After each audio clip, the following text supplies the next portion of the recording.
హిందూ పురాణాల్లో విష్ణుమూర్తి చివరి అవతారమైన కల్కి జననం వెనక ఉన్న అద్భుతమైన కథను మనం ఇప్పుడు చాలా సింపుల్గా తెలుసుకుందాం.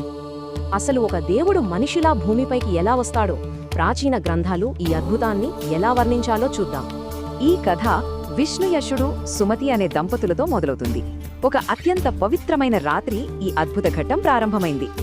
విచిత్రమేమిటంటే బిడ్డ పుట్టకముందే దేవతలంతా కంటికి కనిపించని రూపాల్లో వచ్చి తల్లి గర్భంలోని ఆ శిశువుకు నమస్కరించారు.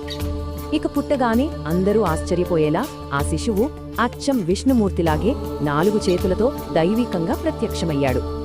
ఆ అద్భుతమైన దైవిక రూపానికి ఆ తర్వాత భూమిపై తీసుకున్న సాధారణ పసివాడి రూపానికి మధ్య ఉన్న తేడా గమనించండి. భూమిపై మళ్లీ ధర్మాన్ని నిలబెట్టాలంటే సాధారణ మనిషిలాగే ఉండాలి అని బ్రహ్మదేవుడు వాయుదేవుని ద్వారా ఒక సందేశం పంపాడు. వెంటనే ఆ బిడ్డ సాధారణ బాబులా మారిపోయాడు. యోగమాయ అనే దైవిక శక్తి వల్ల తల్లిదండ్రులు ఈ అద్భుతాన్ని మర్చిపోయారు. దాంతో వాళ్ల ఊరైన చంబల గ్రామమంతా పండగ వాతావరణం నెలకొంది. తల్లిదండ్రులు ఎంతో సంతోషంగా బ్రాహ్మణులకు గోదానం చేశారు. ఇక్కడో ఆసక్తికరమైన ట్విస్ట్.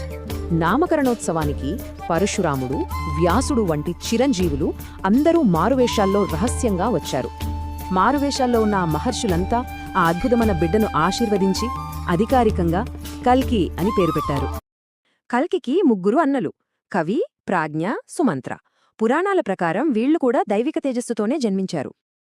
అసలు చూడ్డానికి ఎంతో సాధారణంగా కనిపించే ఈ కుర్రాడు తన జీవిత లక్ష్యాన్ని నెరవేర్చడానికి ఎలా సిద్ధమయ్యాడో చూద్దాం. ఇది ఖచ్చితంగా మనల్ని ఆలోచింపజేస్తుంది. ఈ సాధారణ మానవ బాలుడు పెరిగి పెద్దయ్యాక భూమిపై ధర్మాన్ని ఎలా స్థాపిస్తాడు?